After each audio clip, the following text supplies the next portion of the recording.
사랑의 하나님 아버지 감사합니다. 저희들에게 귀한 생명 주셔서 특별히 좋은 시대에 태어나서 참으로 소중한 삶을 살 수 있도록 은혜 주시니 고맙습니다. 무엇보다도 죄악 가운데 멸망할 수밖에 없는 저희들 예수 믿고 구원받아 이제 하나님의 자녀 천국 백성으로 천국의 부활의 소망을 가지고 살 수 있는 은혜를 주시니 고맙습니다. 하나님 아버지 무엇보다 더욱 감사한 것은 부족한 저희들을 영혼 구원 사역의 종으로 불러주셔서 하나님의 위대한 사역에 동참할 수 있도록 은혜 주시니 고맙습니다.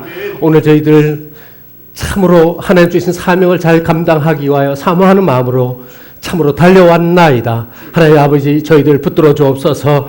저희 오늘 하루를 강건하게 붙들어 주옵소서. 눈이 열리고 마음이 열리고 입이 열리고 마음이 뜨거워지는 역사가 일어나게 하여 주옵소서. 우리의 사역의 모든 문제가 풀리는 역사가 일어나게 하여 주옵소서. 아버지 하나님의 주신 사명을 우리가 평생 동안 잘 감당하는 주님으로부터 잘했다 칭찬받는 저희 모두가 되게 하여 주옵소서. 힘 주옵소서. 아버지 하나님 먼 길을 오신 분도 있습니다. 하나님께서 피곤치 않도록 붙들어 주시고 부족한 종도 붙들어 주셔서 하나님 원하시는 귀한 말씀을 잘 전하는 하루가 되게 하여 주옵소서. 우리 주 예수 그리스도 이름으로 기도하옵나이다. 아멘. 고맙습니다. 윤인규 목사입니다. 인사드리겠습니다.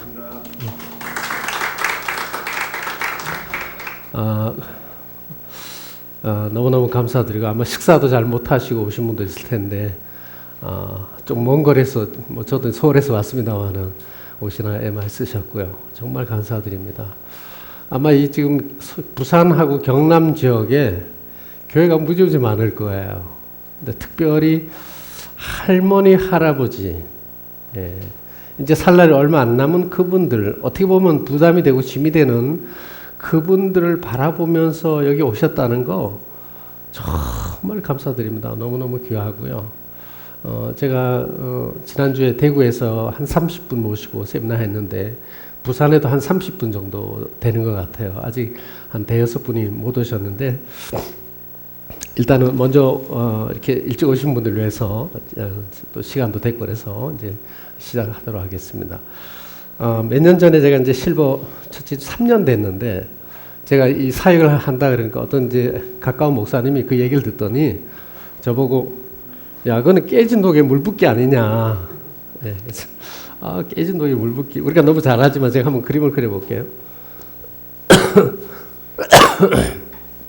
죄송합니다. 깨진 독에다 물을 이렇게 부으면 그냥 다 새버리잖아요. 그래서 할머니, 할아버지 사역은 깨진 독에 물 붓기인데 왜 그걸 하시려고 이렇게 골치 아프게 그러시더라고요. 그래서 저는 하나님 은혜 주셔서 이거 저는 너무 감동이에요. 그래서 하면서 제가 나름대로 생각을 해보니까 다음 세대 같으면 그렇죠? 막 기둥을 세우고 이렇게 해서 막 교회를 튼튼히 세우고 이러는데 쓸 수 있지만 할머니, 할아버지들은 좀 있으면 이제 아프고 힘들고 또 돌아가시면 다 또 이렇게 감당도 해야 되고 부담이 된단 말이에요. 그러니까 진짜 그렇게 했구나. 그러면서 제가 이제 정리한 게 뭐냐면 똑똑한 사람은 실버 정도 세미나는 안 오겠다.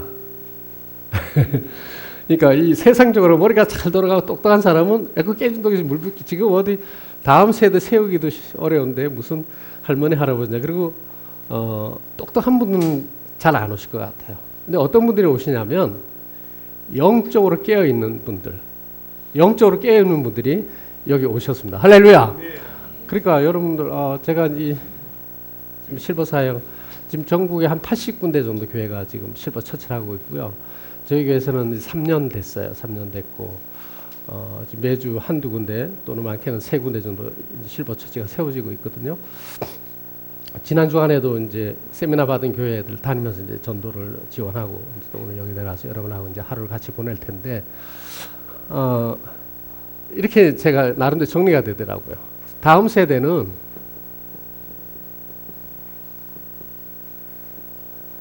중요해요. 왜냐하면 다음 세대를 이끌어갈 주역이 있어야 되니까 중요해요. 반드시 세워야 돼요.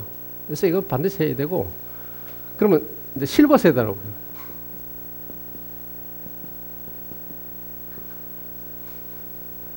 이거는 시급해요. 예.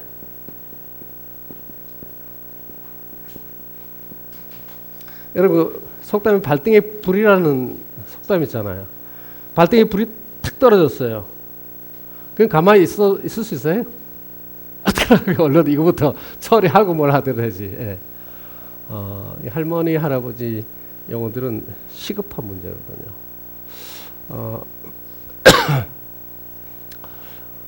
이렇게 많은 교회가 있지만 아직 실버 세미나에 대해서 이렇게 많이 홍보가 안 돼서 이제 진수가 뭔지를 몰라서 그럴 거예요. 오늘 이제 딱 하루지만 오늘 여러분 오신 거 너무 감사드리고요. 너무 잘 오셨고요.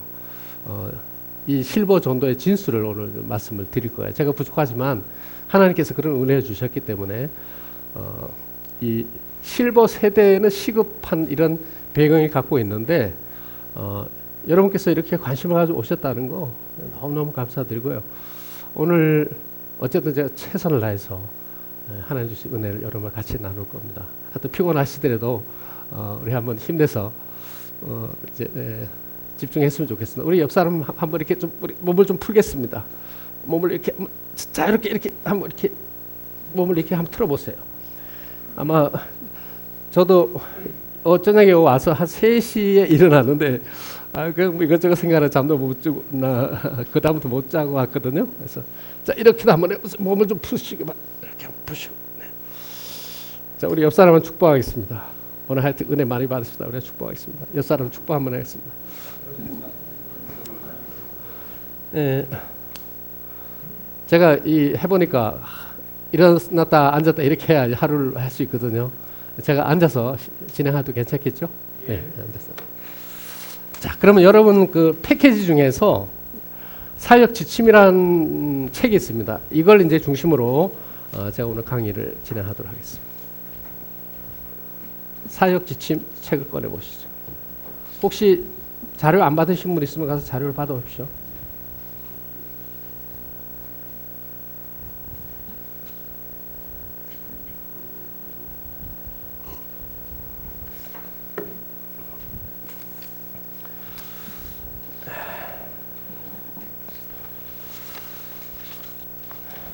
여러분 책을 찾으셨습니까? 2페이지를 펴겠습니다. 다른 자료는 옆에 놔두시고 제가 어떤 책 꺼내세요? 그러면 이제 그때만 챙겨서 꺼내주시면 좋겠고요. 이 사역 지침이란 책 가지고 주로 제가 강의를 진행하도록 하겠습니다. 2페이지 펴겠습니다.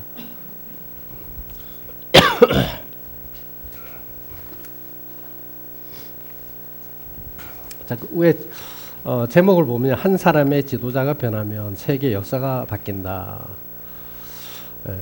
당신도 바로 그 주인공이 될 수 있다. 그 한 지도자가 위대한 지도자가 나오면 그 시대의 역사를 바꾸죠. 그래서 그렇다 그러면 우리 이제 목회자는 가장 인간으로서 가질 수 있는 최대의 신분이죠. 그래서 목회자가 정말 변할 수 있다면, 다 우리가 변해서 여기 와 있긴 하지만은요, 정말 변할 수 있다면 우리 한국 교회가 위기다 이런 표현을 하지만 정말 한국 교회를 변화시킬 수 있고, 특별히 어르신 여러분들을 관심을 가지고 그분들을 어떻게 하더라도 예수 믿게 해야 되겠다고 마음을 갖고 오신 여러분은 정말 이 한국을 깨울 수 있는 그런 주역이 아닌가 그렇게 생각을 합니다. 오늘 나름대로 이제 강의를 드리면 아마 여러분도 공감을 가실 텐데요. 이제 이 한 지도자가 변한다는 것을 다르게 이제 표현한다면, 지도자가 변한다는 게 쉬울까 어려울까요? 사람이 변한다는 거 진짜 쉽지 않은 것 같아요. 네. 그래서 오늘 총 6강인데 첫 시간 강의는 여러분 3페이지로 넘어가겠습니다. 3페이지. 3페이지 보면 어떻게 목회를 할 것인가는 테마예요. 이 테마는 여러분 제가 이 프린트물을 13페이지까지 쭉 적어놨어요. 근데 제가 이제 개인적으로는 어떤 생각을 갖냐면, 오늘 하루 종일 이 어떻게 목회를 할 것인가를 가지고 여러분하고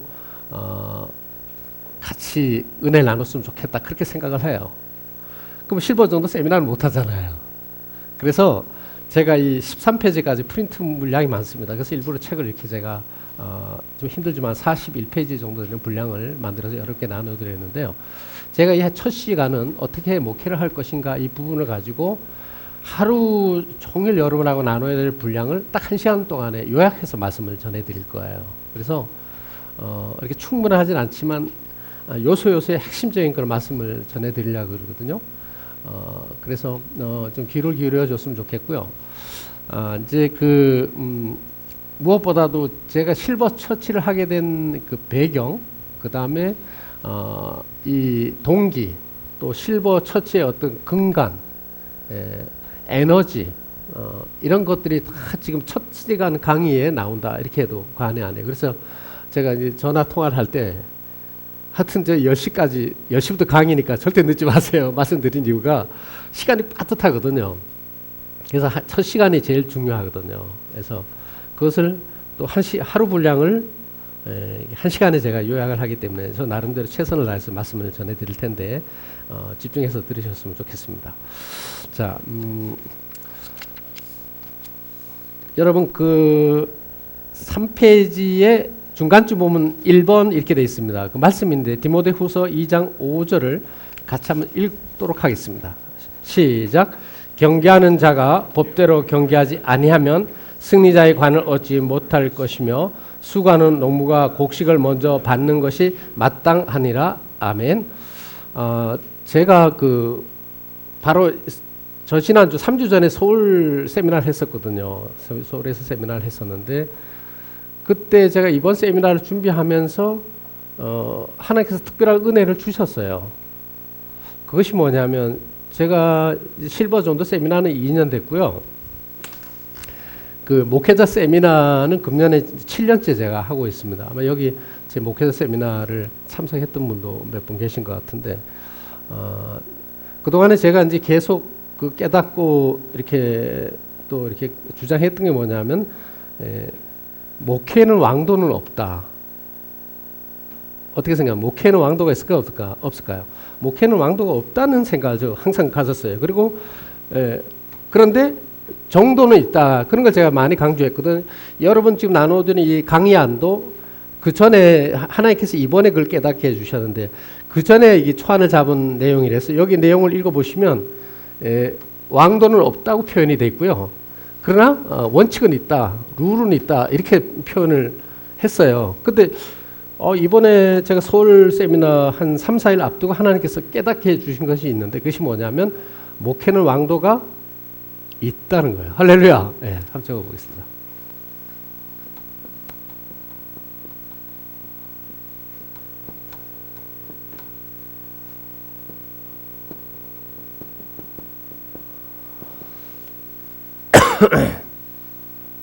목회가 왕도가 없는 것이 여러분 잘 아시다시피 뭐 우리나라 전도 세미나가 얼마나 많습니까? 그죠? 제일 많은 게 아마 전도 세미나일 거예요. 제가 옛날에 어떤 세미나 가는데 한방에서 묵었던 그 목사님이 자기는 세미나 100군데도 더 다니셨다 그러더라고요. 네. 뭐 얼마나 열심히 다니시는지. 근데 뭐 전도 세미나 다 가보면 다 틀리잖아요. 어떤 교회는 어떤 목사님은 이것이 잘 되는데 어떤 목사는 또 안 돼. 어떤 목사는 또 저기 잘 되는데 또 어떤 목사는 저쪽이 잘 안 돼. 이 뭐 왕도가 없어. 네. 이 전도는 왕도가 없구나. 그렇게 생각했어요. 목회는 왕도가 없구나. 이렇게 생각했단 말이에요. 근데 이번에 제가 깨달은 게 뭐냐면 왕도가 있다는 거예요. 근데 그거를 더불어서 같이 좀 은혜를 나누려고 그래요. 자, 트랙을 제가 그려볼게요.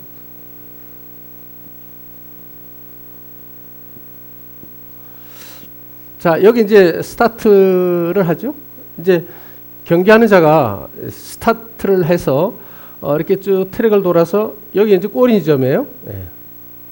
그러면 여기서부터 딱 해서 이 선을 넘어서서는 안 되죠.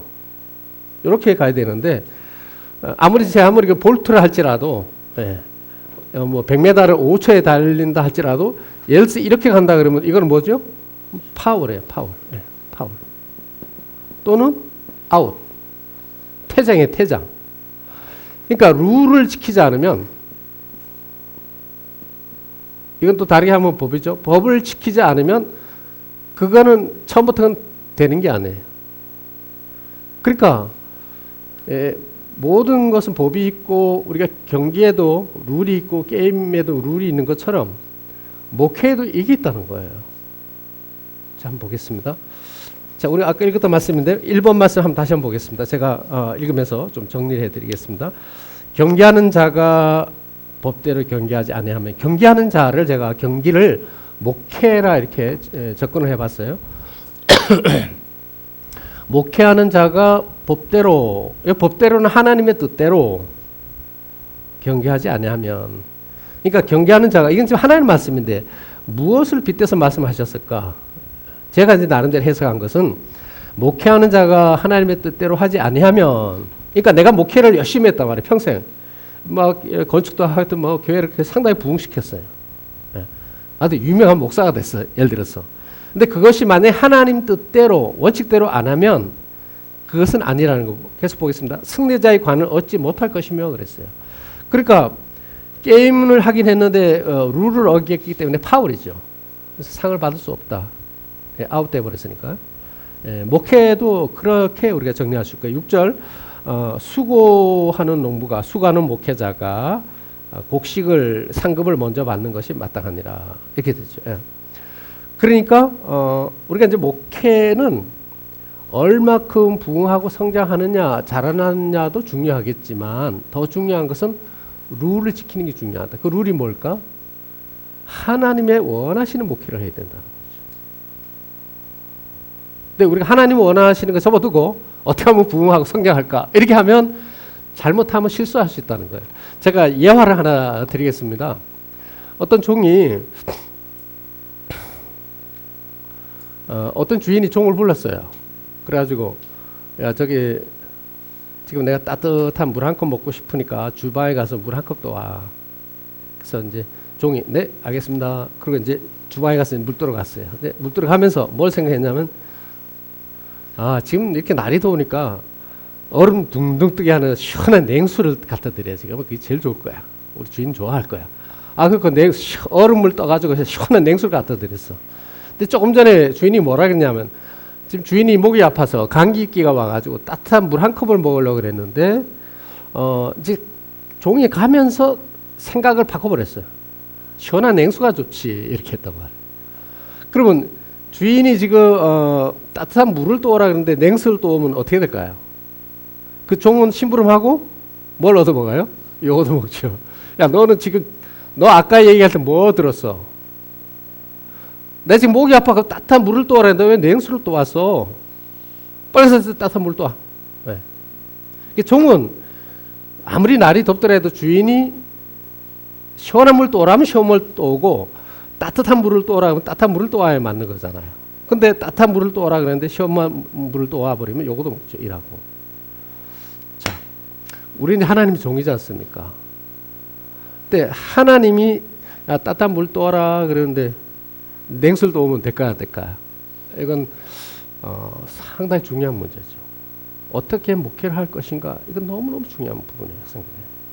어떻게 보면 우리가 평생 이 과제를 안고 가야 될 만큼 이건 또 중요한 거예요. 저는 이제 개인적으로 매일 하루에 아침에 일어나면 딱 하나님을 바라보고 내 마음을 딱 이렇게 다지고 시작하거든요. 네. 실수하지 않기 위해서. 자, 이렇게 종은 하나님의 주인의 뜻대로 하는 거예요. 그렇다면 목회자는 하나님의 종이잖아요.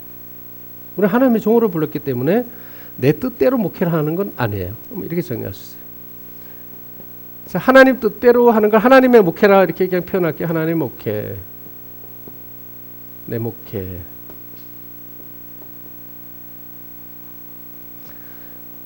근데 우리가 자칫하면 이렇게 돼야 맞잖아요. 근데 만에 하나 내 나름대로 열심히 했는데 만에 하나 이렇게 했다 그러면 이건 언젠가 주님 배우는 날, 야, 너는 내 원하는 대로 목회는 안 하고 왜 그렇게 했냐? 이렇게 하면 우리가 다시는 대로 후회가 오고 되돌이킬 수 없는 실수를 하게 된다. 이렇게 말씀드릴 수 있어요. 그래서 오늘 이 부분을 같이 좀 나눌게요. 하나님이 원하시는 목회를 내가 과연 지금 하고 있는가? 죄송합니다. 이렇게 표현해서 미안한데 오늘 여러분께 강의 드리는 것은 하나님 저한테 은혜 주신 거예요. 그래서 조금 뭐 표현이 좀 그러시더라도 좋은 마음으로 이렇게 들어주시면 좋겠습니다. 과연 내가 하나님의 기뻐하는 목회를 했는가? 좀 이런 부분을 점검하는 시간을 좀 가졌으면 좋겠다 이렇게 생각합니다. 자, 그래서 원칙이 있고 왕도가 있는데 그 왕도라는 게 뭔가 하면 일단 결론을 좀 말씀드리면 왕도가 있는데 그 왕도가 뭐냐면 하나님의 뜻대로 하는 목회를 하는 것이 왕도더라고요. 네. 너무 단순한데 제가 최근에 그걸 깨달았어요. 네. 그래서 다음 제가 이제 이 강의안 만들 때는 바꿀 거예요. 여기는 이제 왕도가 없다고 표현을 했거든요. 여러분 참고해서 읽으시고 최근에 제가 하나님부터 그걸 깨달았거든요. 왜 제가 이렇게 표현을 했는가? 이제 첫 시간 제가 이제 다 말씀을 드리면 아마 여러분들이 저래서 그렇게 얘기를 했구나 이해가 되실 겁니다. 그래서 우리는 왕도의 길을 가야 된다. 그 왕도의 길이 뭐냐면 내 목회가 하고 하나님의 원하신 목회로 가는 것이 바로 왕도고 하나님 정해 놓으신 그 목회의 룰이다 이렇게 표현할 수 있습니다. 자, 그러면 어떻게 우리가 하나님이 원하시는 목회, 왕도의 길이, 목회의 길이 뭔가 그걸 좀 살펴보겠습니다. 이게 왜 중요하냐면 실버 처치가 다 여기서부터 이 뿌리가 거기서부터 나온 거거든요. 그리고 제가 이제 다음 시간부터 쭉 5강의를 할 텐데 5강의 안에 모든 원리는 다 여러분께 말씀드릴 거예요. 그러면 딱 한눈에 다 들어오실 거예요. 그래서 그 부분은 이제 다음 시간부터 강의를 드리기로 하고 자, 계속 이어서 말씀드리겠습니다. 지금 하나님은 어떤 하나님인가를 먼저 우리가 알아야 되겠죠. 그러니까 내가 내 목회가 아니고 하나님의 목회를 한다 그러면 하나님이 어떤 하나님인가를 우리가 알아야 되는데 우리 뭐 하나님에 대해서 너무 잘 알고 한 가지만 제가 말씀을 드리면 하나님은 어떤 하나님일까? 하나님은 사랑의 하나님이면서 공의의 하나님이시다 이렇게 표현할 수 있어요. 자, 사랑과 공의가 함께 간다 이렇게 정리할 수 있습니다.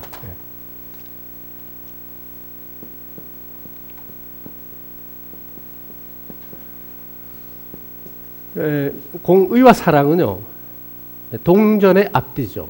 동전이라는 것은 한 면만 있는 게 아니라 양면이 같이 가잖아요.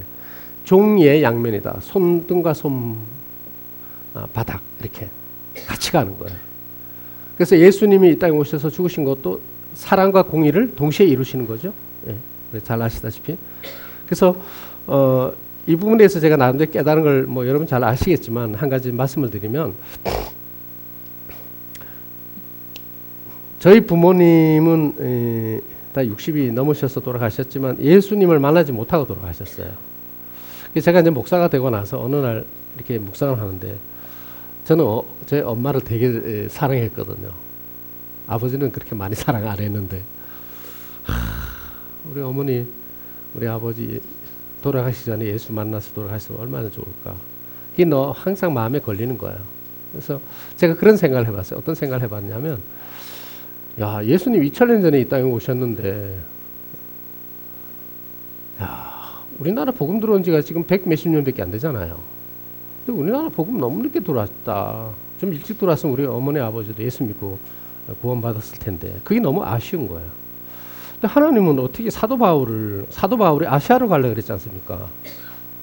내가 그 아시아로 가지 말고 유럽으로 가라 이렇게 해서 유턴시켜서 유럽으로 가게 했단 말이죠.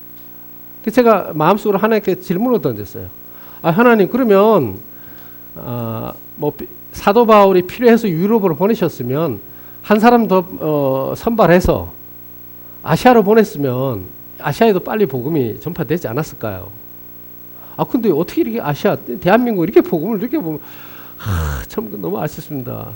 근데 그렇게 생각을 했어요. 근데 어느 날 제 마음에 하나님 음성이 딱 들리는데 뭐라 그러시냐면 이렇게 하시는 거예요. 야, 난들 내가 독생자까지 희생시켰는데 난들 아시아에 사람을 보내기 쉽지 않아서 안 보냈겠니? 근데 왜 안 보내셨어요? 야, 간다는 사람이 있어야 보내지. 제가 딱 충격을 받았어요. 사도 바울처럼 제가 아시아로 갈게요 하는 사람이 있어야 보낼 거 아니냐. 그래서 제가 생각을 정리해 보니까 그렇구나. 우리 인격적인 존재이기 때문에 하나님께서 하나님께서 전지전능하시니까 누굴 붙들어가지고 이렇게 해갖고 마음을 주장해가지고 아시아로 보낼 수도 있겠죠. 근데 그렇게 하지 못하는 것이 하나님은 우리를 인격적인 존재로 만들었기 때문에 반드시 우리의 선택을 기다리는 거죠. 그래서 우리가 구원의 원리도 마음으로 믿고 입으로 시인하여 누가? 내가. 그래 구원에 이르잖아요. 할렐루야. 그렇기 때문에 하나님께서 우리를 로봇으로 만들지 않았어요. 그래서 마음대로 해가지고 너 뭐 이렇게 마음을 확 이렇게 해가지고 아시아로 가는 뜨거운 마음을 줘서 보내고 그런 건 아니란 말이죠. 네. 하나님은 얼마나 애타셨을까? 그 많은 세월 동안에. 사도 바울처럼 제가 가겠습니다. 하나님 보내주세요. 하는 사람이 없었다는 거예요. 제가 깨달은 건 그거예요. 자, 이제 결론 말씀드리면, 하나님이 인류 구원에 있어서 공의로 섭리하시는구나. 예수님이 이 땅에 오셔서 죄를 대속함으로 해서 구원의 공의를 이루셨잖아요. 대속의 공의를 이루셨단 말이에요. 그러니까 모든 걸 공의로 하시는 거예요. 그러니까 거의 2000년의 세월을 기다려온 거예요. 그러니까 하나님 입장에서 보면 얼마나 아시아의 사람을 보내고 싶었겠어요. 자, 저는 이제 깨달은 게 그런 거예요. 하나님은 공의의 하나님이시다. 그러니까 정리해 보겠습니다. 이렇게 가는 건 이거는 안 되는 거예요. 하나님 이렇게 할 수 있지만 이거는 파월이에요. 파월. 몇 년 전에 볼트가 이렇게 조금 먼저 출발했잖아요. 그러니까 파월 되어버렸잖아요. 우리 목회도 한번 잘 들어보세요. 얼마큼 잘하느냐보다 더 중요한 건 룰을 지켜야 되는 거예요. 10명이 뛰는데 다 어겼어. 근데 한 사람이 10분 걸려서 여기 100m 갔어. 그럼 이 사람 1등이지. 룰을 지킨 사람 1등이라고. 그러니까 우리가 목회는 하나님의 원하는 목회를 반드시 해야지, 내 어떤 목회관, 내 철학으로 목회하는 것은 하나님하고 만에 하나 안 맞았을 때 우리는 하나님 뜻에 맞추려고 하긴 하지만 혹시나 우리가 실수해서 잘못하게 되면 아무것도 아니라는 거예요. 하나님은 어마어마한 세월 동안을 기다려 오셨단 말이에요. 그러니까 철저하게 공의의 하나님. 그래서 모든 사람 심판대에 서는 거예요. 하나님이 사랑과 공의 함께 가시는구나. 하나님은 어떤 하나님인가? 사랑과 공의의 하나님이다. 그렇다 그러면 자, 우리가 사랑만 생각할 것이 아니라 공의를 함께하는 하나님이다. 하는 걸 이렇게 생각할 수 있고요. 그렇다 그러면 우리가 룰을 지키는 것, 하나님이 원하시는 목회가 뭔가 그거를 잘 알고 그대로 지키는 것은 너무 중요하죠. 그러니까 목회를 어떻게 얼마큼 잘하느냐보다 더 중요한 것은 내가 지금 하나님이 원하는 목회를 현재 하고 있느냐, 이게 더 중요하다는 거죠. 네. 자, 그렇다 그러면 하나님이 원하시는 목회가 뭘까요? 자, 5페이지로 넘어가겠습니다. 자, 하나님이 어떤 하나님인가 알았어요? 그럼 하나님이 원하시는 목회가 뭘까? 5페이지 보겠습니다. 자, 1번 말씀 우리 한번 같이 큰 소리로 읽어보겠습니다. 시작. 또 이르시되 너희는 온 천하에 다니며 만민에게 복음을 전파라. 믿고 세례를 받는 사람은 구원을 얻을 것이요 믿지 않는 사람은 정죄를 받으리라. 믿는 자들에게는 이런 표적이 따르니 곧 그들이 내 이름으로 귀신을 쫓아내며 새 방언을 말하며 뱀을 집어 올리며 무슨 독을 마실지라도 해를 받지 아니하며 병든 사람에게 손을 얹지 나으리라 하시더라. 주 예수께서 말씀을 마치신 후에 하늘로 올려지사 하나님 우편에 앉으시니라. 제자들이 나가 두루 전파할세 주께서 함께 역사하사 그 따르는 표적으로 말씀을 확실히 증언하시니라. 아멘. 네. 자, 여기 보시면 19절을 보시겠습니다. 여기 말씀은 너무 잘 아시는 말씀인데요. 예수님께서 어느 시점에서 이 말씀을 하셨는가, 이제 그걸 한번 보세요. 어느 시점에서 말씀하셨냐면 19절에 보니까 주 예수께서 말씀을 마치신 후에 어디로 올려지셨죠? 하늘로 올려지셨어요. 그러니까 예수님이 부활하셔서 마지막 사역을 다 40일 동안 감당하시고 이제 승천하시기 직전에 가장 마지막으로 하신 말씀이 뭐죠? 온 천하에 다니며 만민에게 복음을 전파라. 할렐루야. 만민에게 복음을 전파라 그랬어요. 하나님께서, 예수님께서 가장 마지막으로 하신 말씀, 유언적 명령. 우리가 보통 이걸 유언적 명령이라고 그러죠. 자, 2번 말씀도 같이 한번 읽어볼까요? 시작. 오직 성령이 너에게 임하시면 너희가 권능을 받고 예루살렘과 온 유대와 사마리아와 땅 끝까지 이르러 내 증인이 되리라 하시니라. 이 말씀을 마치시고 그들이 보는데 올려져 가시니 구름이 그를 가려 보이지 않게 하더라. 아멘. 자, 9절에 보니까 이 말씀을 마치시고 어떻게 하셨죠? 그들이 보는 데서 올려져 하늘로 올라가셨다는 거예요. 할렐루야. 그러니까 자, 여기 이 사도행전 1장 8절도 마지막에 예수님 하신 말씀이 땅 끝까지 이르러 내 증인이 되리라 하고 마지막 유언의 말씀을 하시죠. 자, 유언적 명령, 우리가 이렇게 표현을 하죠. 유언적 명령. 그럼 한번 정리해 볼게요. 자, 예수님이 마지막으로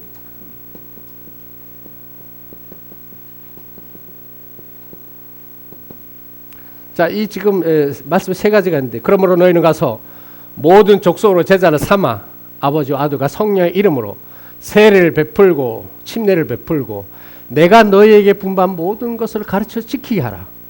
볼지어다 내가 세상 끝날까지 너희와 항상 함께 있으리라 하시니라. 할렐루야. 자, 이렇게 세 가지 말씀하신 그 시점이 그것을 우리가 유언적 명령이라 그랬는데 마지막 승천하시기 직전에 하신 말씀이에요. 그래서 이걸 유언적 명령이다 이렇게 우리가 표현하죠. 예화를 하나 드리면 어떤 사람이 자수성가해서 재산을 300억을 모았어요. 이분이 이제 세상 떠날 때가 돼서 이제 이 유산을 어떻게 할까, 이 300억 재산을 어떻게 할까 고민하다가 난 자수성가했으니까 재산을 자식에게 물려주지 말고, 자식들이 별로 잘 살지는 않는단 말이에요. 근데 자식에게 물려주지 말고 사회에다 환원시켜야 되겠다. 그래서 자식을 불러 모아서 유언을 했어. 내가 죽거든 이 300억은 너희들 손도 대지 말고 사회에다 환원해라. 이 사람이 이제 죽었어요. 자, 그럼 제가 여쭤볼게요. 이 자식은 별로 잘 살지는 못해. 근데 부모님이 유산을 다 자식에게 나눠줬으면 좋겠는데 사회에다 환원하라고 유언을 남겼어요.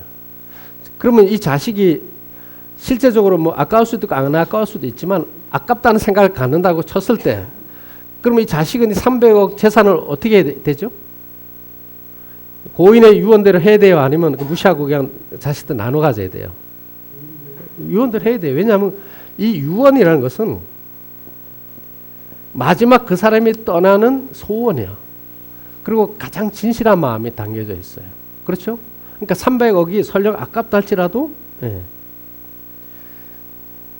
자기네 쓸 수 없어. 사회도 환원시켜야 돼. 그게 유언이란 말이에요. 자, 그렇다면 예수님이 우리에게 유언한 것은 뭐죠? 이걸 한 단어로 표현한다면 이렇게 할 수 있어요. 영혼구원. 앞에다가 이렇게 표현하면 오직 영혼구원. 자, 우리 한번 같이 해볼까요? 오직 영혼구원. 시작. 오직 영혼구원. 이렇게 정리할 수 있죠. 네, 오직 영혼. 자, 그렇다 그러면 우리는 너무 잘 아는 말씀이에요. 근데 우리가 이제 제가 여러분하고 나누고자 하는 것은 이렇게 머리로 아는 거 말고, 우리가 천국에 있는 거 다 알지만 사도 바울은 3층 천을 갔다 왔잖아요. 갔다 온 것만큼 우리가 이렇게 감동을 가꾸지 못하잖아요. 직접 본 사람하고 안 본 사람 차이가 있는 것처럼. 자, 제가 한번 여쭤보겠습니다. 왜 예수님께서 너무 쉬운 문제이기도 하고 단순한 문제인데 당연히 이런 답을 내보십시오. 왜 예수님이 이렇게 유언을 하셨을까요? 그러니까 다 집약을 해보면 온 천하의 땅끝까지 다니면서 복음을 전파해라. 오직 영혼구원을 해야 된다. 할렐루야. 그것 때문에 내가 와서 죽었다. 그것 때문에 천지 만물 만들어서 지금까지 역사를 하나님께서 통치하고 계신다. 그러니까 이 땅에 태어난 모든 영혼은 반드시 천국에 와야 된다. 이런 거란 말이죠. 정리를 하면. 자, 그렇다 그러면 왜 이런 유언을 남겼을까요? 자, 잘 아시겠지만 제가 답을 내겠습니다. 왜 이런 유언을 남겼을까? 천국과 지옥이 정말 있다는 거예요. 네.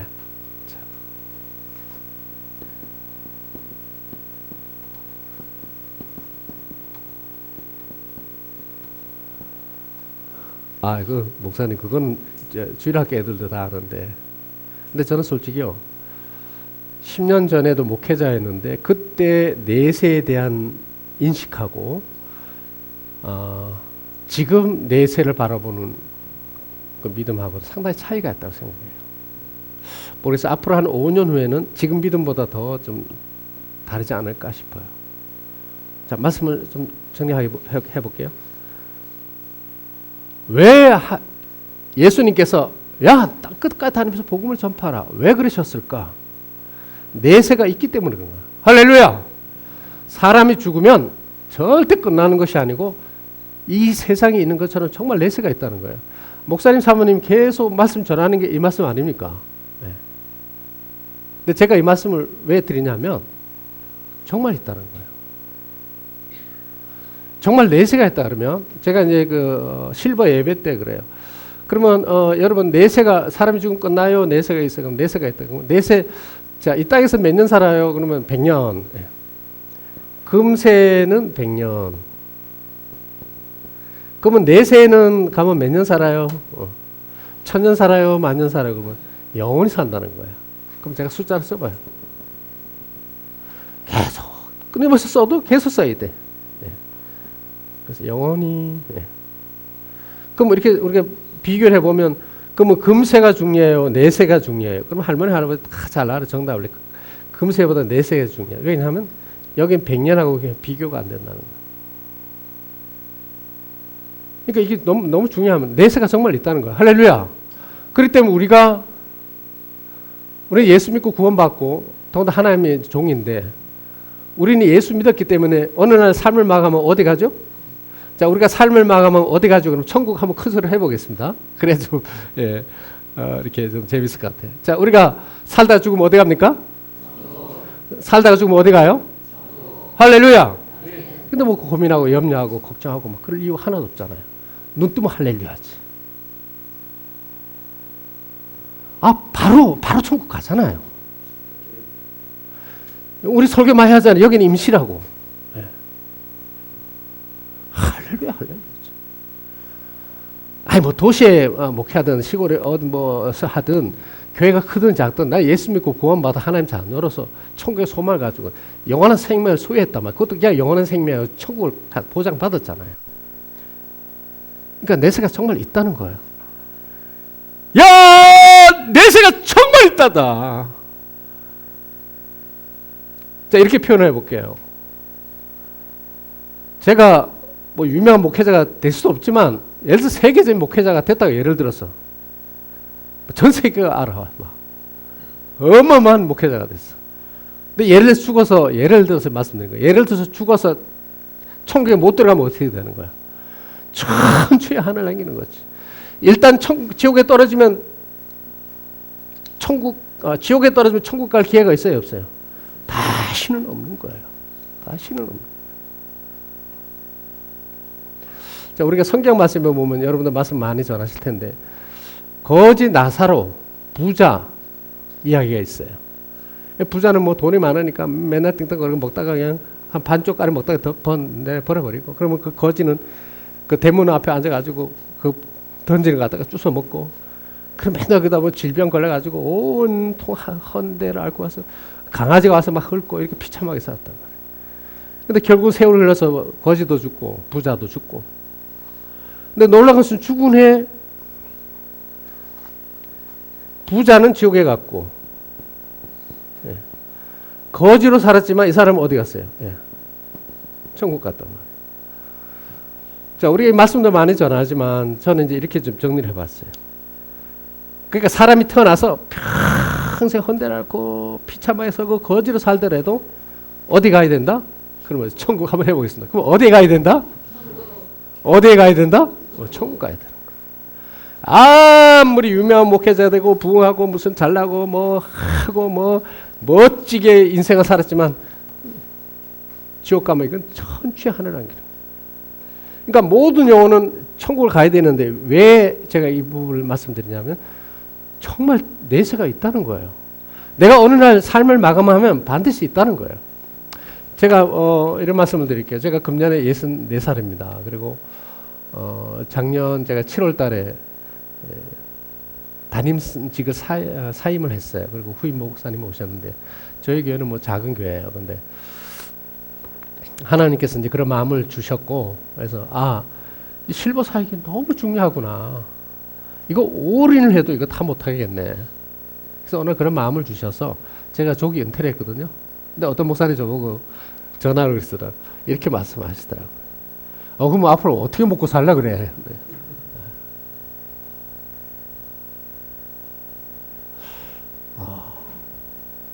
전 그런데요. 우리 지금 저는 이제 침례교 목사인데 우리 교단에 상당히 훌륭한 목사님이 70살에 돌아가셨어요. 상당히 교회도 크게 세우셨고 아주 교단적으로 많은 일들 하셨는데 70세에 떠났어요. 제가 작년 상가집을 20몇 군데를 다녔는데 우연하게 제가 분석을 하게 됐는데요. 다 80 전후에 떠나시더라고요. 제일 장수하신 분이 91살이고요. 어떤 목사님 부친이 돌아가셨는데 아버님 몇 살에 돌아가셨어요? 그랬더니 91살이래요. 그래서 저도 모르게 아이고 장수하셨습니다. 왜? 대개 80 전후에 다 떠납니다. 그래서 오늘 보니까 연세 많으신 분 그래 많지 않으신데 젊으신 분들도 세월 금방입니다. 정말 우리 인생 시간이 귀중하거든요. 그러니까 좀 말씀을 정리하면 죽은 후에는 반드시 심판이 있고요. 누구나 심판도 있습니다. 목회 잘 하다가도 이단에 빠진 사람도 있고요. 와, 무섭습니다. 일단 구원 못 받으면 취하네요. 제가 실버 예배 때 할머니 할아버지를 어떻게 지옥에 대해서 어떻게 표현하느냐면요. 한번 시범 보여드릴까요? 지옥은 불못이라 그랬거든요. 그러니까 불을 막 이렇게 소금 치듯이 한다 그랬더니 못인데 물이 아니고 불이요, 불못이요. 거기 가면 아 뜨거! 아 뜨거! 이거 몇 년 해야 돼요? 물어봐요. 1000년 해야 돼요? 만년 해야 돼요? 영원히 해야 돼요. 한번 꼬집어봐요. 누가 아프다고 느껴요? 내가 아프다. 이렇게 뜨거운 걸 누가 느껴요? 지옥 간 내가 느끼는 거예요. 너무 무서운 거예요. 만약 하나 지옥에 떨어지면 너무 무서울 거예요. 저는 거짓말 보태지 않고 내 개인적으로 어떤 마음을 갖고 있냐면 제 인생의 최고 목표는 천국 들어가는 거예요. 일단 사람이 태어나서 천국만 들어가면 할렐루야지. 할렐루야. 천국 들어가 이상 더 중요한 게 뭐가 있어요. 근데 심판은 하나님이 하시기 때문에 우리가 장담할 수는 없는 거예요. 사도 바울이 두렵고 떨림으로 너희 구원을 이루라 이러셨단 말이죠. 네.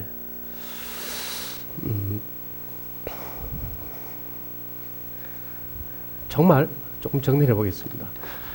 내세가 있다는 거, 정말 영생이 있고 부활이 있고 정말 하나님 나라에 있고 내세가 있다면 또 심판이 있고 그리고 천국과 지옥이 있는 걸 내가 믿는다면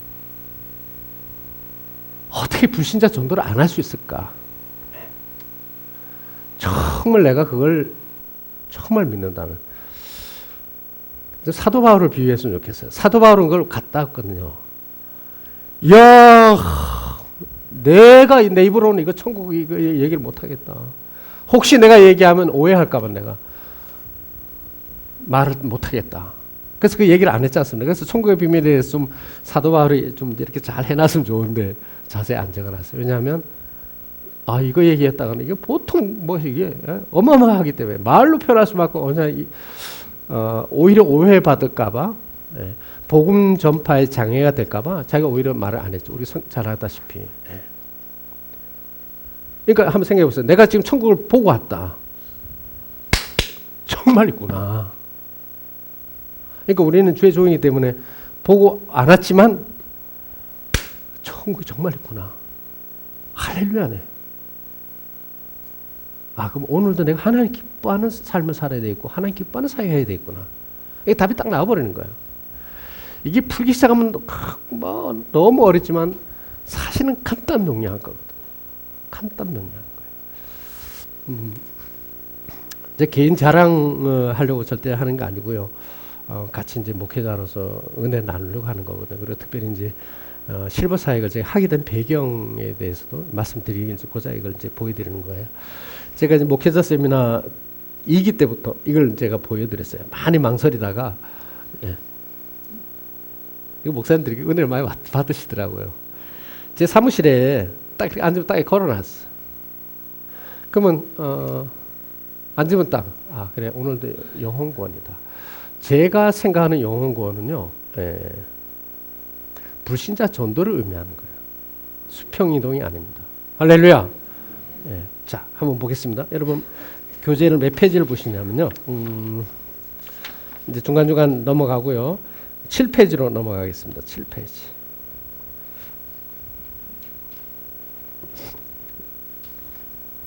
같이 읽어보겠습니다. 시작. 예수께서 그들에게 7페이지 3번 말씀. 7페이지 3번 말씀. 시작. 예수께서 그들에게 비유로 이르시되 너희 중에 어떤 사람이 약 100마리가 있는데 그 중에 하나를 잃으면 99마리를 들여두고 그 잃은 것을 찾아내기까지 찾아다니지 아니하겠느냐. 또 찾아낸 즉 즐거워 어깨에 메고 집에 와서 그 벗과 이웃을 불러 모으고 말하되 나와 함께 즐기자. 나의 잃은 양을 찾아내었노라 하리라. 내가 너에게 이르노니 이와 같이 죄인 한 사람이 회개하면 하늘에서는 회개할 것 없는 의인 99으로 말미암아 기뻐하는 것보다 더하리라. 아멘. 자, 7절 한번 보세요. 내가 너에게 이르노니 이와 같이 죄인 한 사람이 회개하면 그랬어요. 그러니까 불신자 한 명이 회개하고 예수를 믿고 구원받으면 이렇게 정리할 수 있죠. 하늘에서는 회개할 것 없는 의인 99이라 그랬어요. 의인 한 명도 어마어마하게 비중이 큰데 의인 99이라면 얼마나 비중이 클까? 네. 의인 99으로 말미암아 기뻐하는 것보다도 더하랴. 할렐루야. 네. 그러니까 이렇게 정리할 수 있어요. 자, 여기 앞에 보면 또 양에 대해서도 비유하고 있죠. 그러니까 한 마리의 양, 한 영혼의 비중이, 영혼의 소중성이 얼마나 크냐는 거죠. 그러니까 온 인류의 영혼이 구원받는 게 중요하지만 결국 한 사람 한 사람이거든요. 한 사람 한 사람인데 의인 99이라고 했어요. 명으로 표현할게요. 한 사람 한 명. 회개할 의인은 회개할 필요가 없죠. 의인 99으로 말미암아 기뻐하는 것보다도 회개할 자, 죄인 한 사람이 회개해서 구원받게 하는 것이 더 이것 때문에 더 기뻐하리라. 할렐루야. 자, 그럼 제가 여쭤볼게요. 여러분 교회에 1년 동안에 99명이 수평 이동이 됐어. 다른 교회에서 오고 뭐 이렇게 신도시 가서 어떻게 했는데 이렇게 99명이나 됐어. 근데 또 이쪽에는 1년 내내 수평 이동은 하나도 없고 불신자 한 명을 전도했어. 한 명이 불어난 거예요. 그럼 제가 한번 여쭤볼게요. 이건 A라고 그러고요. 이건 A 교회, B 교회라고 했을 때 여러분 어느 것을 선택하기를 원하십니까? 여기도 하나 더 붙여. 990. 1년에 990. 1000명이 돼. 좀 있으면 이거 성전도 건축도 하고. 몇 명이야? 한 1000명 돼. 할렐루야. 근데 지금 한 명밖에 전도를 못했어. 저는 이 말씀 보니까 이거구나. 이게 뭘까? 이게 하나님이 원하는 목회의 룰이 아닐까. 하나님은 주관의 영혼이 구원받기를 원하는 거예요. 할렐루야. 지금 그 말씀 아니겠어요? 자, 넘어갑니다. 어디를 보냐면 9페이지로 넘어가겠습니다. 9페이지. 1번 말씀. 네. 이제 나중에 돌아가시면 이 교재를 한번 시간 내시면 꼭 읽어보시기 바랍니다. 제가 그 실버 전도를 나중에 가보면 이걸 한 번도 안 읽어보고 이렇게 그대로 있더라고요. 제가 열심히 한번 읽어보시라고 이걸 제가 요약을 했는데 이 내용 자체도 요약이 된 거고요. 그 요약을 또 제가 요약을 한 거예요. 자, 우리 9페이지의 1번 말씀 같이 한번 큰 소리로 읽어보겠습니다. 큰 소리로. 안 그러면 졸릴 수 있거든요. 큰 소리로 한번 하겠습니다. 시작. 말씀하시되 나를 따라오거나 내가 너희를 사람을 낚는 어부가 되게 하리라 하시니 그들이 곧 그 그물을 버려두고 예수를 따르니라. 아멘. 우리 속담에 꽁 잡는 게 매다. 그죠? 꽁 잡는 게 매다. 그러니까 다르게 좀 설명하면 매는 꽁을 잡아야 되는 거죠. 그래야 꽁을 잡을 수 있어야 매다라는 거죠. 근데 매긴 매인데 꽁을 못 잡은 건 매 아니다.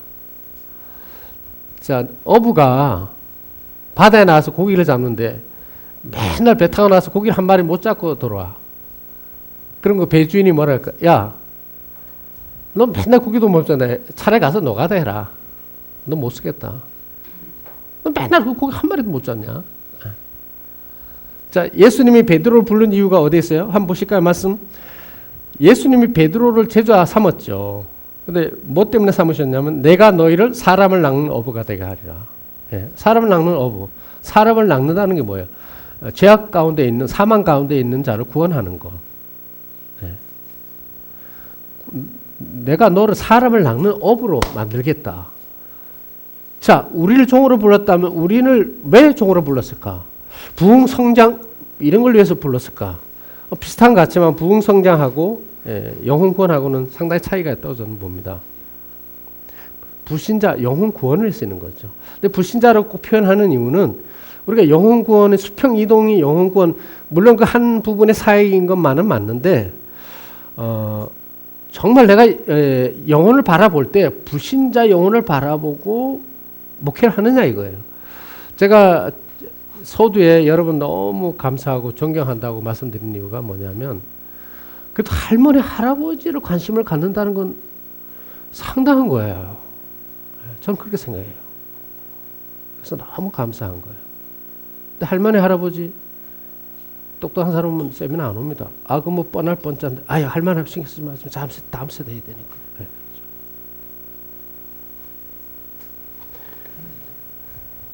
그러니까 우리가 하나님이 원하시는 그 목회는 영혼 구원에 있는데 수평이 아니죠. 수평을 해서 받을 수도 있죠. 아, 이런 사람이 저 부산에 살다가 광주로 와서 교회를 선택하려면 우리가 또 잘 양육도 해야 되니까 받아야 되지만 내 관심이 불신자 영혼에 있지 않고 수평 이동, 부흥 성장에만 있다 그러면 그건 하나님 목회, 하나님 정해놓으신 어떤 룰, 하나님 철저하게 원칙적이라는 거죠. 법의 하나님, 룰의 하나님이에요. 그러니까 룰을 어겨서 목회하는 건 하나님 보시기에 그건 아니다 라고 말했을 때 그렇게 만약에 목회를 한다면 엄청난 시행착오를 일으킨다. 그는 하나님 목회가 아니고 내 목회다 이렇게 말씀드릴 수가 있죠. 자, 여러분 11페이지로 넘어가겠습니다. 11페이지.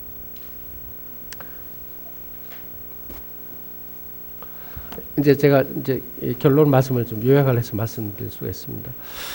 목회는 우리 인간이 할 수 있는 일 중에서 가장 위대한 일이라고 생각해요. 왜냐하면 하나님 정말 계시니까.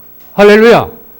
그리고 그 하나님이 누구냐면 우리가 믿는 하나님이 정말 천지 모든 만물을 만드시고 우리 생명을 만드신 분이 바로 그분이에요. 믿습니까? 그리고 그분이 뭐라 그러셨냐면 이 세상은 잠시고 내세가 정말 있다. 거기가 본향이다 그러셨단 말이죠. 그러니까 사도 바울도 아하! 정말 천국이 있구나. 내세가 있구나.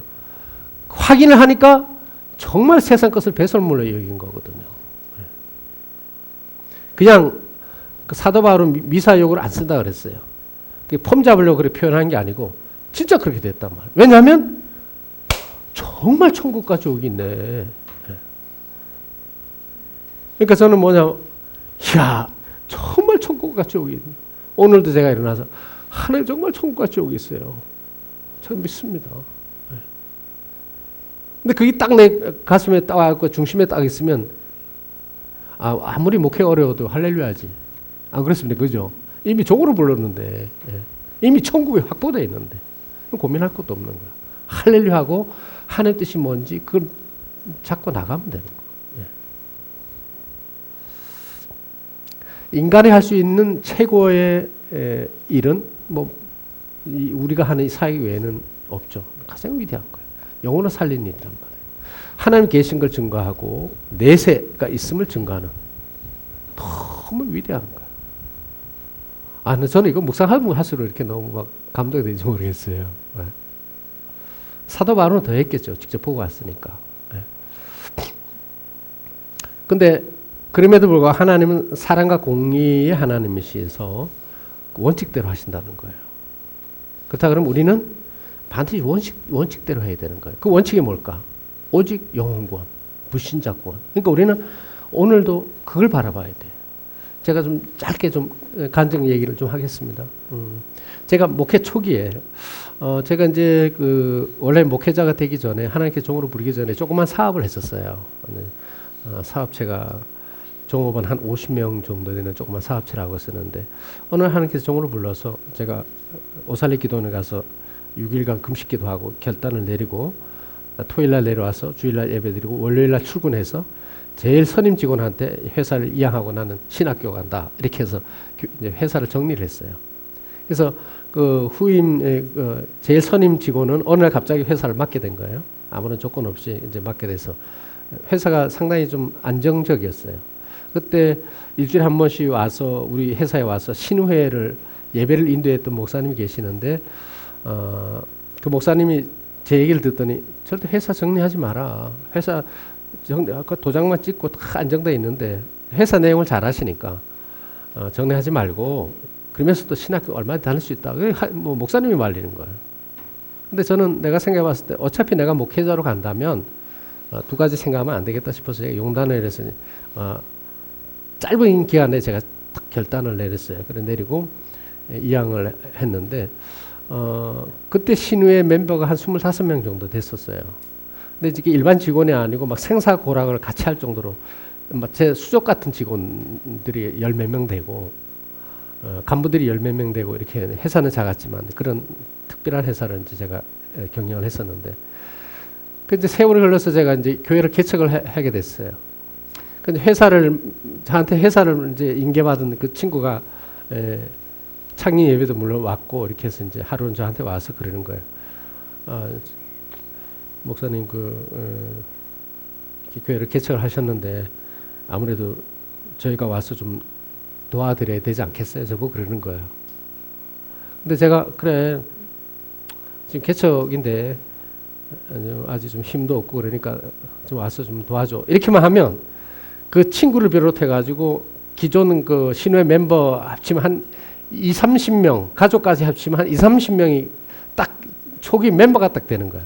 그냥 성도도 아니고 내가 야자하면서 다 봉급 몇 년을 봉급 주고 키웠던 그런 직원들이기 때문에 뭐 말 한마디 하면 척척척 심부름 뭐 말 잘 들을 그런 직원들이야. 그러니까 내가 뭐 회유한 것도 아니고 그래?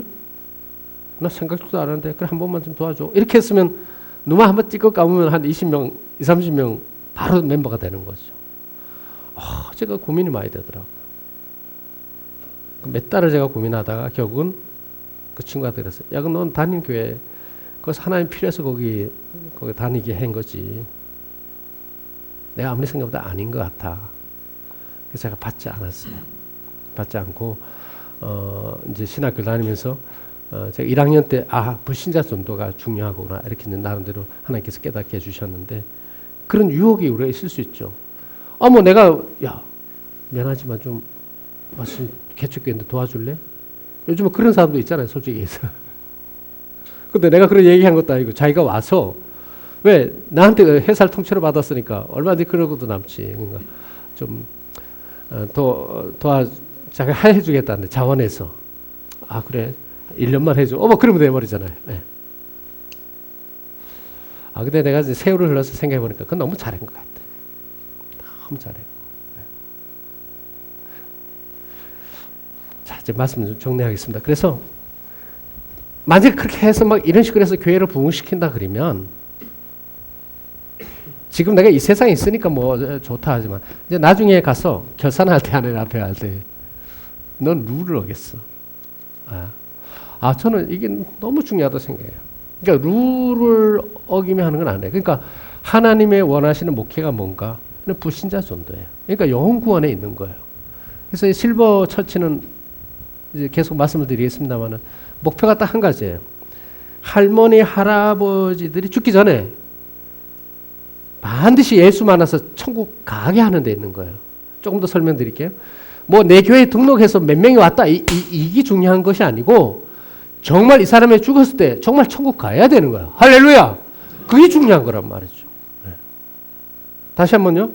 이분이 정말 죽었을 때 실제적으로 천국 가야 되는 거예요. 하나님 그걸 원하시는 거예요. 하나님은 어느 영혼이든지 천국 안 데려가고 싶겠어요. 그러나 공의 하나님이 자기에게 돼야 데려갈 거 아니에요. 너무 중요한 문제예요. 일단 사람이 죽으면 심판대 앞에 철저하게는 원칙대로 법대로 하신단 말이에요. 다음 시간에 뭐 이제 쭉 그 구원의 확신 문제나 여러 가지 말씀을 드릴 거예요. 너무 중요한 문제예요. 네. 그러니까 실버 처치는 왜 그 기본 바탕이 거기 있냐면 그런 바탕을 하다 보니까 하나님께서 이 실버 사역이 너무너무 중요하고 얼마나 중요한지 몰라요. 오늘 이제 오셔서 그걸 제가 이제 말씀드릴게요. 제가 세미나를 해보면 아이 그건 뭐 아닌데 이런 분은 한 번도 못 봤어요. 아 그렇구나. 그렇게 다들 말씀하시죠. 왕도가 있는데 그 왕도는 뭐냐면 제가 깨달은 하나님이 원하시는 목회들, 하나님이 원하시는 목회가 뭐냐면 이렇게 수평이동 이런 게 아니고 영혼 구원이에요. 오직 그거 하나예요. 왜냐하면 어느 영혼이든지 천국 못 가면 천추의 한이 되는 거야. 네. 반드시 천국 가야 되는 거야. 목사든 뭐 장로든 권사든 집사든 그게 중요한 것이 아니고 막상 죽었는데요. 네, 천국 못 가고. 제가 그 서울 세미나 때 어떤 목사님이 전화가 왔어요. 자기가 김포에서 경로 대학을 하고 있는데 한 300명 된다는 거예요. 어르신들 한 300명을 모시는데 경로 대학을 하시는데, 근데 자기가 경로 대학 한 배경이 있는데 부사역 때 어떤 권사님이 이제 돌아가시려고 해서 임종 예배를 같이 드렸는데 그 임종 예배 드리는 그 시점에서 그 권사님이 평상 신앙도 좋았는데 예수님을 부인했다는 거예요. 자기가 너무 충격을 받아가지고 어떻게 권사님이 저렇게 신앙 좋았던 권사님이 마지막 죽는 순간에 예수를 부인하고, 그래서 제가 그 순간에 하나님께 서원을 했다는 거예요. 하나님, 제가 이 할머니 할아버지들을 케어하겠습니다. 그래 서원을 하고 나서 자기가 개척을 해서 10몇 년 동안 지금 김포에서 목회를 하고 있는데 지금 뭐 차도 여러 대고 어르신 한 300명을 이렇게 지금 매주 모신다는 거예요. 근데 자기가 고민이 뭐냐 하니까 이렇게 많이 모이는데 이 예수 믿게 하는데 지금 문제가 있다는 거예요. 아무리 생각해봐도. 저는요, 철저히 예수 믿게 하는 거 외에는 없어요. 할렐루야. 그렇기 때문에 이게 상당히 중요한 거예요. 네. 자, 이제 마무리하겠습니다. 이 우리 목회, 하나님 원하신 목회는 구령의 절박감이에요. 네. 영혼 적어봤습니다. 구령의 절박함. 그 영혼을 바라보는 그 구령에 대한 절박함이 있어야 되고, 이 구령의 절박함은 어디에서 오나 구원의 확신에 온다는 거예요. 자, 다시 한번 정리하겠습니다. 공의 하나님이시고 모든 걸 공의하기 때문에 우리도 그 공의 하나님에 맞게끔 하나님이 원하시는 목회가 뭔지를 우리가 목회 현장에서 정리를 해야 될 필요가 있고, 그래서 절대 시행착오 있는 목회를 하면 안 되겠다는 거고요. 그 다음에 이 목회의 동력은 어디에 있냐면 실버 처치도 마찬가지고 모든 것은 다 마찬가지라고 생각해요. 목회는 영혼 구령의 그 절박감이 있어야 된다. 근데 그 절박감이 우린 다 알아요. 근데 내 마음에 내 영혼의 깊은 데서부터 절박감이 이게 솟아 나와야 되는 거예요. 근데 이게 잘 안 나오잖아요. 죄송합니다. 이렇게 표현해서. 말은 막 하는데 이게 절박감이 나오는데 잘 안 나온단 말이죠. 왜 잘 안 나올까? 구원의 확신의 문제가 있는 거예요. 아하! 사람이 죽으면 진짜 천국 있구나. 진짜 심판받고 내세가 있구나. 정말 부활 있고 영생이. 난 100% 확신함. 성경은 100% 하나님의 말씀이고. 이런 확신. 그러니까 내가 오늘 죽어도 할렐루야지. 왜? 천국 가니까. 네. 별거 아니란 말이에요. 네. 근데 그 구원의 확신이 이게 이제 내 마음에 와요. 아! 내세에 있고 천국이 있구나. 근데 구원의 확신이 얼마큼 있느냐에 따라서 영혼 구원의 절박감이 나한테 오게 되죠. 마지막으로 내가 이제 책을 여러분 그 나눠드린 책 중에 얇은 책자를 선물로 드린 게 있어요. 태초에 하나님이 천지를 창조하시나 이렇게 한 책자가 있어요. 태초에 하나님이 천지를 창조하시나. 그 책은 뭐냐면 내세가 있음을 어떻게 좀 평신도한테 잘 설명할까. 그래서 그걸 제가 옮겨놓은 거예요. 그래서 어떻게 정리했냐면 구원론과 창조론을 비유해서 설명해 놓은 거예요. 그러니까 진화론을 잘 정리가 되면 내세가 있는 게 딱 정리가 되거든요. 그래서 한번 나중에 읽어보시고 많이 괜찮으시면 그래서 군더더기 다 빼고요. 아주 얇게 했어요. 책값도 정가가 2,000원이거든요. 근데 이제 여러 권 사면 또 할인도 해드려서 많은 사람이 읽게 해서 실제적으로 천국을 소유하고 살 수 있는. 자, 조금 시간이 갔지만 우리가 좀 늦게 시작했기 때문에 한 군데만 더 보고 이제 말씀을 마치겠습니다. 11페이지, 교재 11페이지 좀 보겠습니다. 이걸 하고 이제 마치겠습니다. 목회의 왕도의 길을 간 사람이 누구냐? 제가 보기엔 사도 바울이라고 생각을 해요. 아, 사도 바울이 왕도의 길을 갔구나. 뭐 사도 바울은 내교회에서 뭐 크게 키우고 이런 쪽은 아니었거든요. 오직 영혼 구원이지. 자, 이거 말씀을 다 읽었으면 좋겠는데 제가 조금만 정리하도록 하겠습니다. 1번 말씀에 16절 보겠습니다. 제가 읽을게요. 내가 복음을 전할지라도 자랑할 것이 없으면 내가 부득불할 일임이라. 만일 복음을 전하지 아니하면 내게 화가 있을 것이라 그랬어요. 그만큼 이분이 이렇게 표현한 건 뭘까요? 그만큼 복음 전파는 절반한 거예요. 영혼권은 절반한 부분이거든요. 그래서 이렇게 표현했다고 보고요. 어디를 보시냐면 22절 보겠습니다. 나중에 한번 읽어보시면 이게 다 같은 맥락의 말씀인데 시간을 절약하기 위해서 약한 자들에게 내가 약한 자와 같이 된 것은 약한 자들을 얻고자 하며 내가 여러 사람에게 여러 모습이 된 것은 아무쪼록 몇 사람이라도 구원하고자 함이니 그랬어요. 내가 복음을 위하여 모든 것을 행함은 복음에 참여하고자 함이라. 운동장에서 다름질하는 자들이 다 달릴지라도 오직 상을 받는 사람은 한 사람인 줄 너희가 알지 못하느냐. 너희도 상을 받도록 이와 같이 다름질하라 이랬어요. 자, 이 사도 바울이 이 성경 쓴 거죠. 한번 나중에 읽어보시고 사도 바울은 단 한 명, 단 두 명, 단 몇 명이라도 전도하기 위해서 내가 약한 자와 같이 되고 내가 율법주의자가 아니지만 율법주의자 같이 그들과 높이를 맞추고 이렇게 했다는 거죠. 모쪼록 목사님 사모님 우리에게 너무 귀한 직분을 갖고 있는데 사도 바울 같은 위대한 사역이 되시길 주님의 이름으로 축복합니다.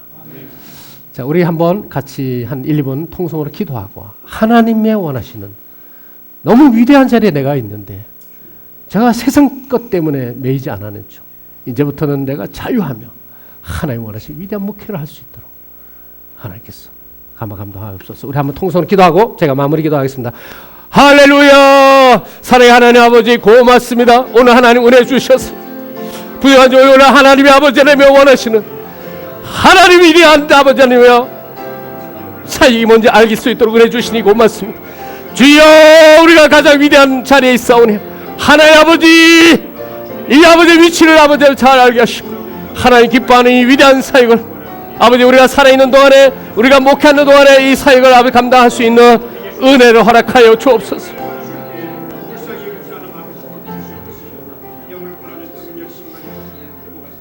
그러므로 너희는 가서 모든 족속을 제자를 삼아 아버지와 아들과 성령의 이름으로 세례를 주고 침례를 주고 내가 너희의 분부한 모든 것을 가르쳐 지키게 하라.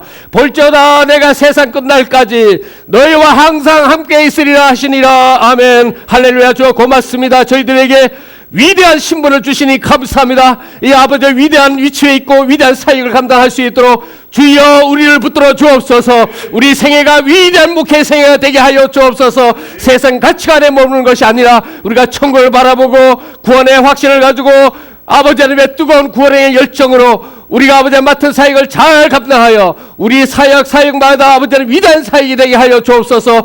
교회마다 하나님 붙들어 주시고 아버지 하나님 이를 기점으로 해서 교회마다 죽어가는 영혼들로 가득 채워 구원의 역사가 아버지 부흥 성장의 역사가 일어나게 하여 주옵소서. 새 힘 주옵소서. 감사드리오며 우리 주 예수 그리스도 이름으로 기도하옵나이다. 아멘. 잠깐 광고 드리겠습니다.